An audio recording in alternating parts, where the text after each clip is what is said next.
اللهم صل على سيدنا ومولانا محمد وعلى آل سيدنا ومولانا محمد وبارك وسلم عليه.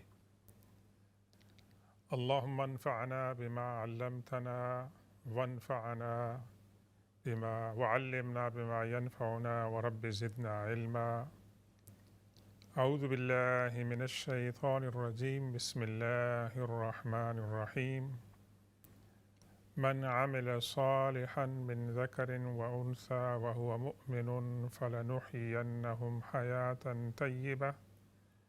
ونجزينهم أجرهم بأحسن ما كانوا يعملون. صدق الله مولانا العظيم وبلغنا رسوله النبي الأمي الأمين الكريم ونحن على ذلك لمن الشاهدين والشاكرين والحمد لله رب العالمين. رب اشرح لي صدري ويسر لي أمري واحلل عقدة من لساني يفقه قولي.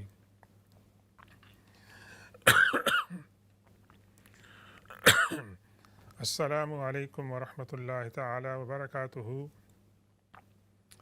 محترم ناظرین کرام اور سامعین گرامی، آج آپ کی خدمت میں ایک نئی صبح کے ساتھ اس امید اور تمنا کے ساتھ حاضر ہو رہے ہیں کہ آپ جہاں کہیں بھی ہوں، اللہ تبارک و تعالیٰ آپ کو ایمان کی سلامتی اور صحت اور عافیت عطا فرمائے، اور آپ کے قرب و جوار میں آپ جہاں کہیں بھی ہوں اللہ تبارک و تعالیٰ آپ کو صحت اور عافیت عطا فرمائے۔ آج کی گفتگو شروع کرنے سے پہلے آپ کے ساتھ چند باتیں شیئر کرنا چاہوں گا۔ اس وقت مسلمانوں کے ایک اہم ملک مراکش میں جو زلزلہ آیا ہے، اور اس زلزلے کے نتیجے میں جو نقصانات ہوئے ہیں اور انسانی جانیں جو ہیں وہ ان کا نقصان ہوا ہے، جائیدادوں کا نقصان ہوا ہے، اور بہت سے ایسے واقعات، سچے واقعات سننے میں آئے ہیں کہ جن کو سن کر اور جن کو دیکھ کر انسان حیرت زدہ ہو جاتا ہے کہ ایسے بھی ہو سکتا ہے۔ تو اللہ تبارک و تعالیٰ سے ہم دعا کرتے ہیں، آئیے آپ مل کر، کہ اس زلزلے کے نتیجے میں جو بھی بہن بھائی اس دنیا سے چلے گئے، اللہ ان کو شہادت کا درجہ عطا فرمائے، اور جو زندہ رہ گئے ہیں اللہ تعالیٰ ان کو صحت اور عافیت عطا فرمائے، اور جن کے لواحقین اس دنیا سے گزر گئے ہیں اس زلزلے کے نتیجے میں اللہ تعالیٰ ان کو صبر عطا فرمائے اور اجر عطا فرمائے، اور ہم جو لوگ زندہ رہ گئے ہیں ہمارے لیے اللہ تبارک و تعالیٰ اس زلزلے کے اندر جو عبرتیں ہیں، جو حکمتیں ہیں، ان کو سمجھنے کی توفیق عطا فرمائے، اور یہ کہ ہمیں اللہ تبارک و تعالیٰ نے جو زندگی دی ہے ہم اس زندگی کی قدر کریں، اور اللہ کی جو نعمتیں ہیں ان کا شکر ادا کریں، اور ان لوگوں کے لیے ہم لوگ دعا کریں، اور ان کے ساتھ ہم جو بھی مالی مدد کر سکتے ہیں ہم اس کے اندر تعاون کریں، اور وہاں جو رضاکار اور چیریٹیز اور دوسرے جو لوگ خدمت کر رہے ہیں ان کے لیے دعا کریں، اللہ تبارک و تعالیٰ ان کو اس کا اجر عطا فرمائے۔ ناظرین کرام، ہم چلتے ہیں اپنے سلسلہ وار گفتگو کی طرف، اور آج ہم ایک ایسی شخصیت کے بارے میں گفتگو کریں گے کہ جن کو اللہ تبارک و تعالیٰ نے بہت سی دینی، دنیاوی اور اخروی نعمتیں عطا فرمائی، اور اس کے ساتھ ساتھ اللہ تبارک و تعالیٰ نے انہیں ایک ایسا خاندان عطا فرمایا جو اپنے زمانے کے اندر، اپنے معاشرے کے اندر ایک انتہائی معزز خاندان تھا، اور اس خاندان کے اندر ان کی پرورش ہوئی، اور اس خاندان کے اندر انہوں نے جب آنکھیں کھولیں تو اس خاندان کی جو ویلیوز تھیں، اس کی جو ٹریڈیشنز تھیں، وہ گویا موروثی طور پر انہوں نے حاصل کی۔ اگرچہ یہ بات کہنا مشکل ہے کہ ہر فرد خاندان کا اپنے خاندان کی جو ٹریڈیشنز ہیں، ویلیوز ہیں، ان کو لے کر نہیں چلتا ہے۔ کچھ لوگ کا جو بچپن ہوتا ہے وہ مختلف ہوتا ہے، اور بعد میں جب وہ عملی زندگی میں آتے ہیں تو مختلف ہوتا ہے، لیکن بہرکیف کچھ افراد ایسے ہوتے ہیں جو اپنے خاندان کی ویلیوز کو، اپنے آباء و اجداد کی جو باتیں ہوتی ہیں ان کو وہ آگے لے کر چلتے ہیں، تو اسی طریقے سے خاندان کا نام جو ہے وہ روشن ہوتا ہے۔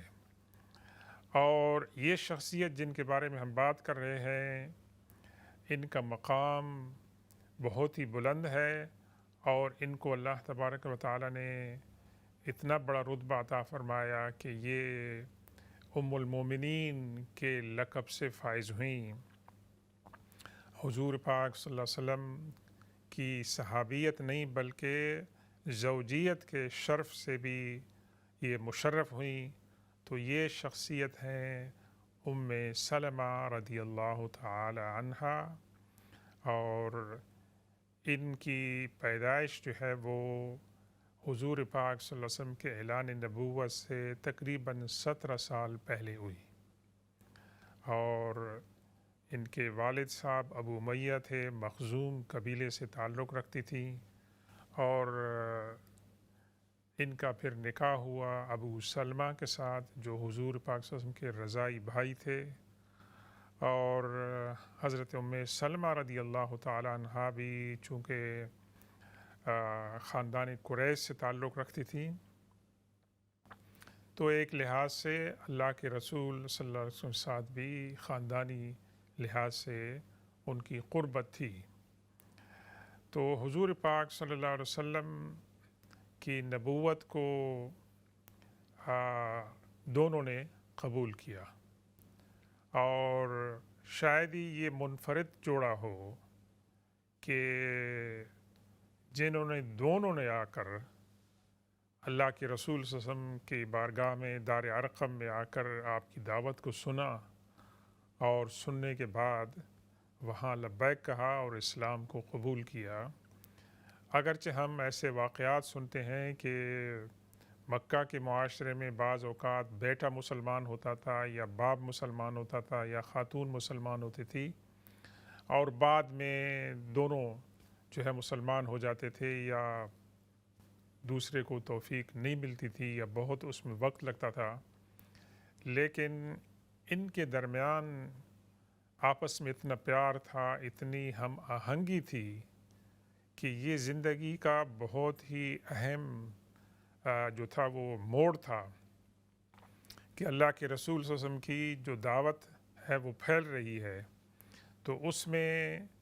یہ سابقین الاولین میں شامل ہو گئے، اور دونوں میاں بیوی جو ہیں وہ اکٹھے آ کر اللہ کے رسول صلی اللہ علیہ وسلم کے دستے حق پر انہوں نے بیعت کی اور اسلام کو قبول کیا۔ اور ہم بات کر رہے تھے ان کی خاندانی شرافت کی کہ ان کے والد صاحب جو تھے ابو امیہ، ان کا ایک ٹائٹل تھا زاد الراکب۔ زاد الراکب سے مراد کیا ہے کہ وہ شخص جو مسافروں کو ان کے سفر کے دوران ان کے کھانے پینے اور دیگر جو ضروریات ہیں ان کی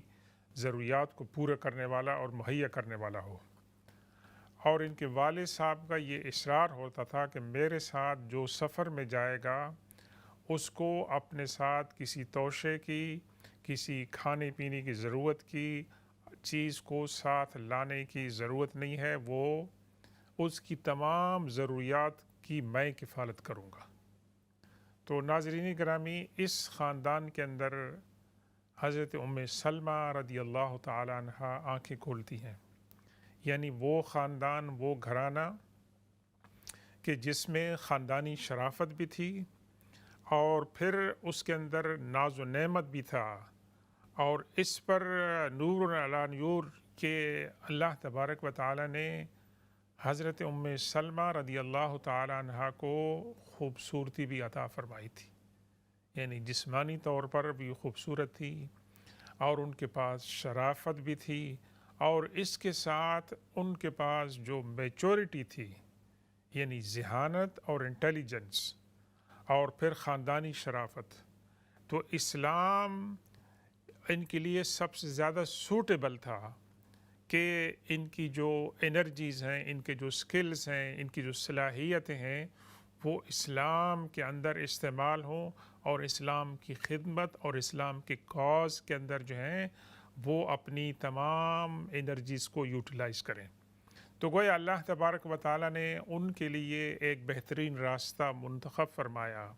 اگرچہ اس دور میں صلاحیت والے لوگ بھی تھے، جو شاعر تھے یا مالدار تھے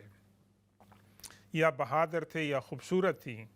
لیکن بدقسمتی سے ان کی صلاحیتیں غلط کام کے اندر استعمال ہو رہی تھیں۔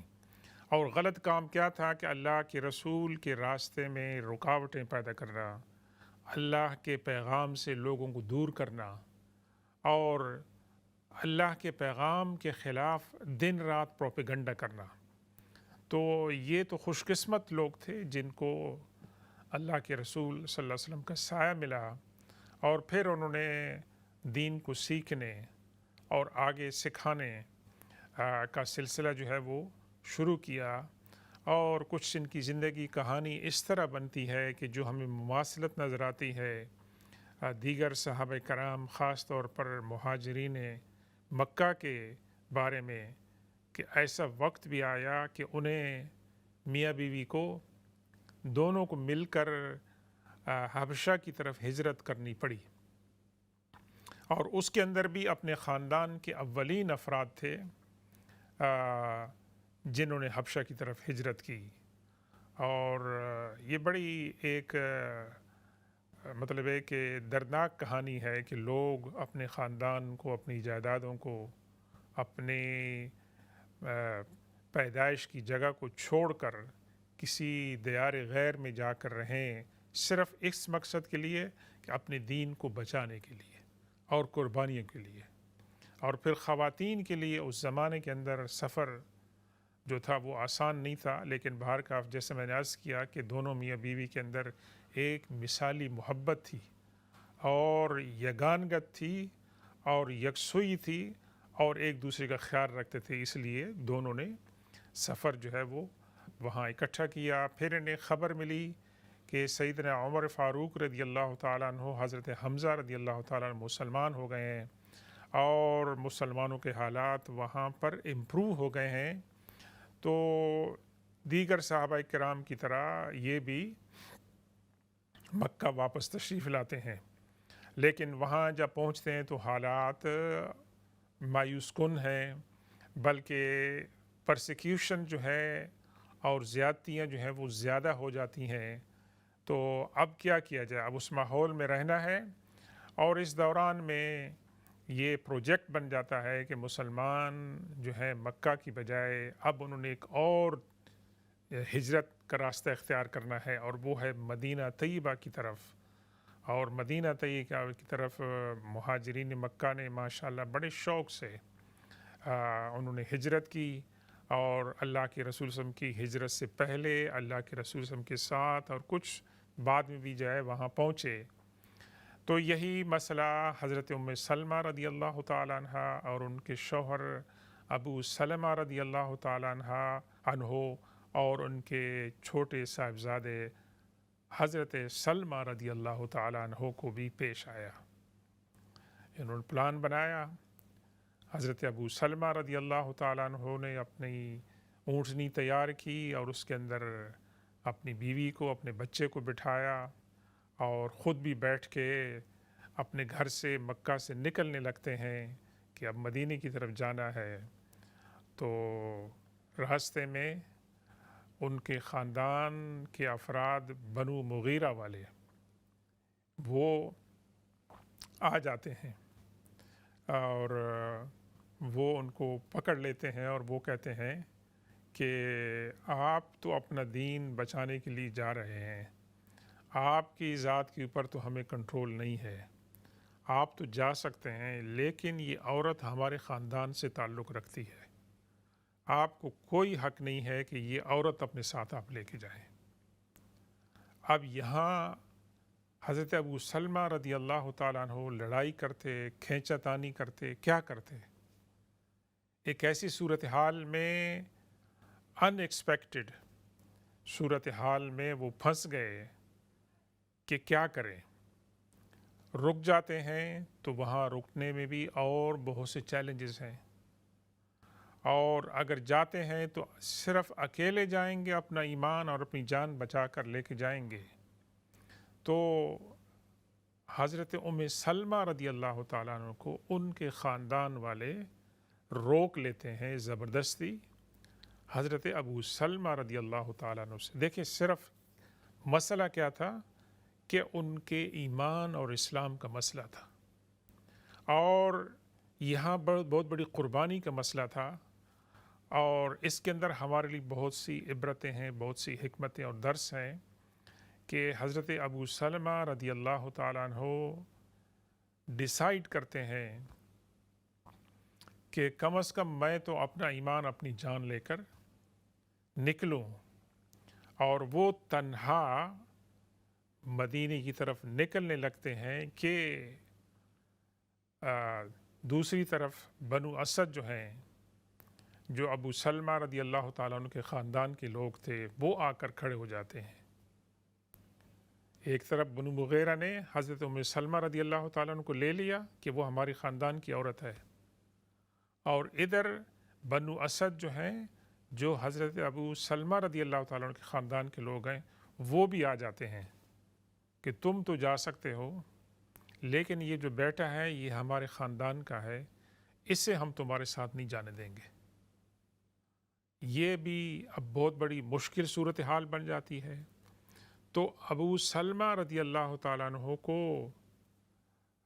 یہاں پر جو ہے نا اپنے بچے کو بھی چھوڑنا پڑتا ہے، اپنی بیوی کو بھی چھوڑنا پڑتا ہے، اور اکیلے سفر کرتے ہیں مدینہ کا، اور مدینہ شریف پہنچ جاتے ہیں، وہاں سیٹل ہو جاتے ہیں. اب آپ دیکھیں یہاں پر خاندان کے 3 افراد کو ایک دوسرے سے جدا کر دیا ہے. ابو سلمہ رضی اللہ تعالیٰ عنہ اکیلے جا رہے ہیں، اکیلے مدینے میں ہیں، وہاں ان کے دل کے اوپر ان کی جذبات کی کیا کیفیت ہوگی وہ جانتے ہوں گے، اللہ تبارک و تعالیٰ کا علم ہوگا. اور یہاں سیدہ ام سلمہ رضی اللہ تعالیٰ عنہا اپنے گھر کے اندر ہیں، اور خاندان والوں نے ان کو قید کیا ہوا ہے. اور دوسری طرف جو ہے حضرت ابو سلمہ رضی اللہ تعالیٰ خاندان والوں نے ان کے بچے سلمہ رضی اللہ تعالیٰ عنہ کو اپنے پاس رکھا ہوا ہے. باپ اکیلے ہے، ماں اکیلی ہے، بیٹا اکیلا ہے. یہ صورتحال ہے. آپ دیکھ لیں کہ ظلم کی بھی کتنی نوعیتیں ہوتی ہیں، اور انسان جب ظلم پر آتا ہے تو اس کے ظلم کی انتہا نہیں ہوتی ہے. اور جب انسان ظلم کرتا ہے تو یہ نہیں سوچتا ہے کہ ایک دن کسی نے میری پکڑ بھی کرنی ہے، ایک دن میں نے جواب بھی دینا ہے. لیکن اس وقت انسان کے پاس طاقت کا نشہ ہوتا ہے، غرور ہوتا ہے، اور اس کو اس بات کا گھمنڈ ہوتا ہے کہ میں جو چاہوں کرنا چاہوں وہ کر سکتا ہوں. لیکن اس دنیا میں بہت بڑے ظالم آئے، اور انہوں نے اپنے زمانے میں بہت ہی ظلم کیے، لیکن انجام کار وہ مٹی میں چلے گئے. اور ایسے بھی آئے کہ جن کو دنیا میں ان کے ظلم کی سزا جو ہے وہ ملی. تو اب یہ تینوں افراد جو ہیں ظلم کی چکی میں پس رہے ہیں. تو حضرت ام سلمہ رضی اللہ تعالیٰ عنہ فرماتی ہیں کہ میں روزانہ اپنے گھر سے باہر جو ٹیلے تھے وہاں جا کر بیٹھ جاتی تھی، روتی تھی کہ کاش کوئی اس طرح کا راستہ نکل آئے کہ میں اپنے خاوند سے جا کر مل لوں. اور دوسری طرف اسی شہر میں رہ رہی ہیں لیکن اپنے بچے سے ملاقات نہیں کر سکتی ہیں، کیونکہ اب دونوں خاندانوں کے اندر ٹسل ہو گئی ہے کہ وہ بچے کو نہیں ملنے دے رہے ہیں، اور یہ ماں کو بچے سے نہیں ملنے دے رہے ہیں، اور خاوند اپنی جدائی کے اندر الگ گئے. یہ ان لوگوں نے اسلام کی تاریخ میں، شہادت کی تاریخ میں اور صداقت کی تاریخ میں ایک عظیم الشان قربانی رقم کی. کس کے لیے؟ ایمان کی خاطر، اللہ کے لیے اور اللہ کے رسول صلی اللہ علیہ وسلم کی خاطر. لیکن اللہ تبارک و تعالیٰ نے یہ قاعدہ بنایا ہے کہ ان اللہ لا یضیع اجر المحسنین، جو بھی کوئی نیک کام کرتا ہے ان کو اللہ تبارک و تعالیٰ ان کے اجر کو ضائع نہیں کرتا ہے، جلد یا دیر ان کو ان کا اجر جو ہے وہ مل جاتا ہے۔ اگر کسی کو اللہ کی حکمت کے تحت دنیا میں اجر نہیں ملتا ہے تو اللہ تعالیٰ ان کو آخرت میں اس سے بھی بڑا اجر جو ہے وہ عطا فرمائے گا، لیکن اس کے اندر انسان کے صبر کا، ایمان کا، عقائد کا امتحان ہوتا ہے۔ اور ہم میں سے بعض لوگ ایسے ہوتے ہیں کہ جس ایمان پہ پورے اترتے ہیں، ہم جو بعض جو ہیں اس کے اندر کمزوری دکھاتے ہیں۔ تو فرماتی ہیں کہ خاندان کا ایک فرد وہاں سے گزرتا تھا، مجھے روزانہ دیکھتا تھا، تو ایک دن اس نے مجھے پوچھا کہ ام سلمہ تمہارا کیا حال ہے، تم اس حالت میں کیوں ہو؟ تو میں نے اس سے بتایا کہ تمہیں معلوم ہے میرے ساتھ کیا ہو رہا ہے۔ تو اس نے جا کے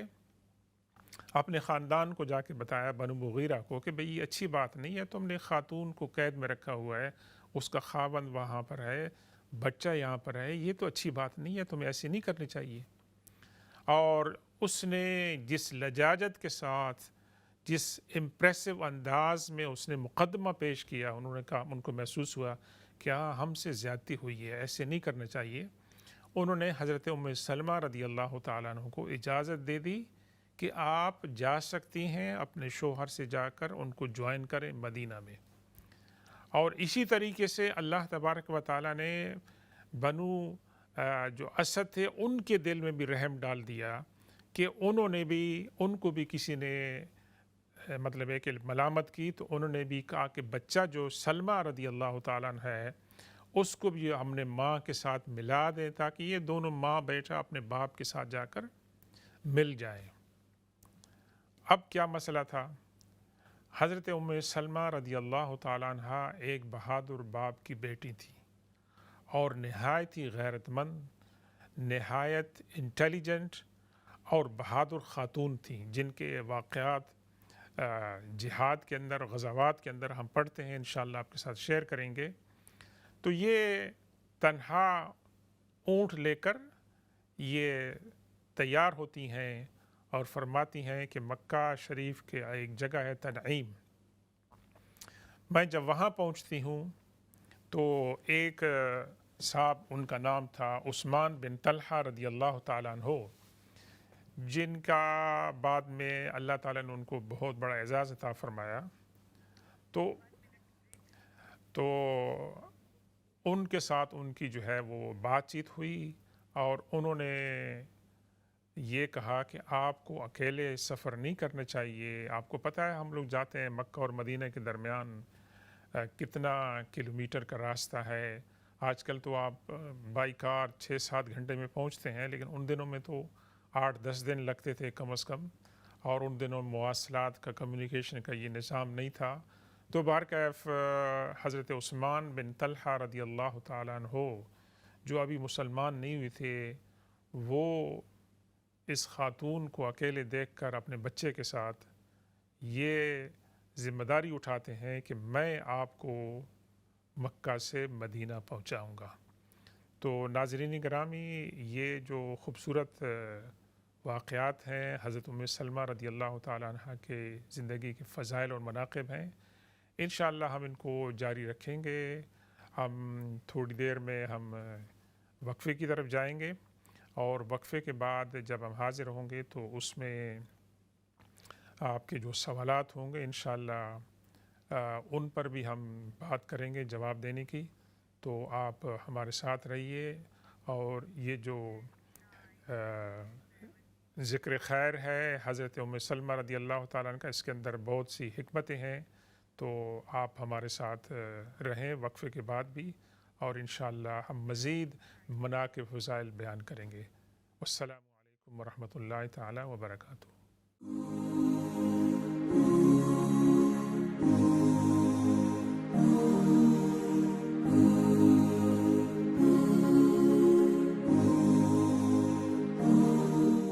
السلام علیکم ورحمۃ اللہ تعالیٰ وبرکاتہ۔ محترم ناظرین گرامی اور سامعین کرام، ویلکم بیک۔ انشاءاللہ اس حصے میں آپ کے کوئی سوالات ہوں تو ان کے جوابات دینے کی کوشش کریں گے انشاءاللہ، اور ہم گفتگو جاری رکھیں گے جو ہم نے شروع کی تھی آج کی شخصیت حضرت ام سلمہ رضی اللہ تعالی عنہا کے بارے میں، اور ہم وقفے سے جانے سے پہلے یہ کہہ رہے تھے کہ جب حضرت سیدنا ام سلمہ رضی اللہ تعالی عنہ نے ارادہ فرمایا اپنے بچے کے ساتھ مدینہ شریف جانے کا، تو تنہا سواری پر سوار تھیں اور تنعیم کے مقام پر ان کے علاقے کے ایک شخص حضرت عثمان بن طلحہ رضی اللہ تعالیٰ عنہ، یہ عثمان بن طلحہ رضی اللہ تعالیٰ عنہ وہ شخصیت ہیں کہ جن سے ایک مرتبہ اللہ کے رسول صلی اللہ علیہ وسلم نے کعبہ کی چابی مانگی تھی، اور یہ کعبہ کے کلید بردار تھے، ان کے پاس چابی تھی، کس کو اندر جانے دینا ہے، کس کو اندر نہیں جانے دیتا ہے۔ تو انہوں نے اللہ کے رسول صلی اللہ علیہ وسلم کو چابی دینے سے انکار کیا تھا۔ اللہ کے رسول صلی اللہ علیہ وسلم نے ان سے ایک دن اس دن فرمایا تھا کہ عثمان، تم ایک دن دیکھو گے کہ یہ چابی میرے پاس ہوگی۔ اور عثمان بن طلحہ نے یہ کہا کہ اس دن تو بہت برا ہوگا۔ اللہ کے رسول نے فرمایا نہیں، اس دن تو قریش معزز ہوں گے۔ تو بہرکیف یہ اللہ کے رسول صلی اللہ علیہ وسلم کی پیشن گوئی تھی، اور انہوں نے اس کو کوئی اہمیت نہیں دی۔ لیکن السلام علیکم ورحمۃ اللہ وبرکاتہ، ہمارے ساتھ ایک کالر ہیں۔ وعلیکم السلام رحمۃ اللہ وبرکاتہ۔ اچھا، میرا ایک سوال ہے صدقے کے بارے میں۔ جی، یہ بات صحیح ہے نا کہ صدقے سے بلائیں ٹلتی ہیں؟ جی جی جی۔ تو میں جو ہے کسی کی شادی کے لیے، غریب ہے وہ، ان کی شادی کے لیے میں بھیج رہا ہوں کچھ پیسے، کیا اس کو صدقے میں دے سکتی ہوں میں؟ آپ ان کی شادی میں مدد کرنا چاہتے ہیں اور وہ آپ کے صدقہ اور خیرات کے مستحق ہیں؟ بالکل، ماشاء اللہ۔ تو یہ تو کار خیر ہے، اللہ تعالیٰ اس کو آپ کو اللہ تعالیٰ جزائے خیر عطا فرمائے، آپ شوق سے کریں۔ اور ہمارے ہاں ایسے بہت سے مثالیں آتی ہیں کہ بعض اوقات نوجوان ہوتا ہے یا بچی ہوتی ہے، ان کے ماں باپ کے حالات ایسے ہوتے ہیں کہ افورڈ نہیں کر سکتے ہیں، تو یہ آپ کے لیے تو ماشاءاللہ بڑا اچھا موقع ہے کہ آپ ان کی مدد کر رہے ہیں اور آپ ان کے اوپر احسان کر رہے ہیں، اور آپ ایسی جو مثالیں ہیں قائم کر رہے ہیں دوسرے لوگوں کے لیے بھی، کیونکہ بعض اوقات بچی کے والدین افورڈ نہیں کر سکتے ہیں اور بچی بڑی ہوتی جا رہی ہوتی ہے اس وجہ سے کہ ان کے پاس شادی کے اخراجات نہیں ہوتے ہیں، اور آج کل کے مہنگائی کے دور میں تو بہت ہی مشکل ہو گیا ہے۔ تو اللہ تعالیٰ آپ کو جزائے خیر عطا فرمائے، اور ہم سب کو ایسے لوگوں کی تلاش کرنی چاہیے کہ جو ہمارے پاس جو انکم ہے، ہمارے پاس جو جائیداد ہے، مال و دولت ہے، کہ ہم ان کی خدمت کریں۔ اور جو نیک لوگ ہیں، اللہ تعالیٰ نے قرآن پاک میں ان کی صفات بیان فرمائی ہیں کہ وفی اموالہم حق للسائل والمحروم، کہ ان کی جو کوالٹیز ہیں، اچھی کوالٹیز میں ایک یہ بھی ہے کہ اپنے مال و دولت کے اندر ایک شیئر رکھتے ہیں للسائل والمحروم۔ اگر کوئی ان سے مانگنے والا آتا ہے یا محروم ہوتا ہے، وہ ان کو پتہ چلتا ہے سفید پوش ہیں، تو وہ ان کی جا کر ان کی جو ہے ضروریات کو پورا کرتے ہیں۔ اللہ تعالیٰ آپ کو اس کا اجر عطا فرمائے۔ اور جی، ہمارے پاس ایک دوسری کال ہے۔ السلام علیکم ورحمۃ اللہ تعالیٰ وبرکاتہ۔ وعلیکم السلام ورحمۃ اللہ وبرکاتہ۔ ڈاکٹر صاحب، مجھے آپ سے ایک سوال پوچھنا ہے۔ میرے والد صاحب ہیں، اللہ تعالیٰ ان کو صحت دے، ان کی عمر تقریباً 84 ایئرس کی ہے۔ پچھلے سال ان کو اسٹروک کا اٹیک ہوا تو ان کی رائٹ سائڈ جو ہے کافی اس سے متاثر ہوئی ہے، تو چل پھر تو سکتے ہیں لیکن بہت کم سہارے سے۔